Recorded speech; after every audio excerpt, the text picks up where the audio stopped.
ഈ പോകുന്നത് വേറെ എവിടേക്കൊക്കെയല്ല, നോമ്പ് തുറക്കാനാണ് കേട്ടോ. ഇഫ്താറിൻ്റെ പരിപാടിക്ക് പോവുകയാണ്.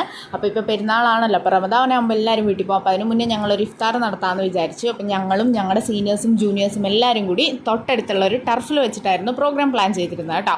അപ്പോൾ അത് ആദ്യമേ നമ്മുടെ സ്നാക്സും കട്ട് ഫ്രൂട്ട്സും പിന്നെ ഈത്തപ്പഴമൊക്കെ കൊണ്ടുവന്ന് വെച്ചിട്ട് അപ്പോൾ നോമ്പ് തുറക്കാൻ വേണ്ടിയിട്ട് എല്ലാവരും ഇങ്ങനെ സെറ്റായിട്ടിരിക്കുകയാണ്. ഇതിൽ കുറേ പേർക്ക് നോമ്പ് എടുത്തിട്ടുണ്ടായിരുന്നു കേട്ടോ. ഞങ്ങൾ അതിന് ഇടയ്ക്കൊരു ദിവസം എടുത്തിട്ടുണ്ടായിരുന്നു. പിന്നെ അതേ നോമ്പ് തുറന്നു, ഓരോ ഈത്തപ്പഴവും പിന്നെ സ്നാക്സും ഫ്രൂട്ട്സും എല്ലാം കഴിച്ചിട്ട് ഇങ്ങനെ ഇരിക്കുകയാണ്. അതെല്ലാം കഴിഞ്ഞിട്ട് പിന്നെ നമ്മുടെ ഫുഡ് വന്നു കേട്ടോ. കുറച്ച് കഴിഞ്ഞപ്പോഴത്തേനും നമ്മുടെ ഫുഡ് വന്നു. അപ്പോൾ അത് എല്ലാവരും കൂടി ഫുഡൊക്കെ ഒരുമിച്ച് കഴിക്കുകയാണ്. ഭയങ്കര സന്തോഷമായിരുന്നു. എല്ലാവരും കൂടി കൂടുമ്പോഴത്തേനും അല്ലെങ്കിൽ ഒരു പ്രത്യേക വൈബാണല്ലോ. പിന്നെ അതെല്ലാം കഴിഞ്ഞ് ആ മന്തി ദഹിപ്പിക്കാൻ വേണ്ടിയിട്ടുള്ള പ്രഹസനമായിരുന്നു. മെസ്സിയെ പോലും തോൽപ്പിക്കുന്ന രീതിയിലായിരുന്നു ഞങ്ങളുടെ ഫുട്ബോൾ കളി.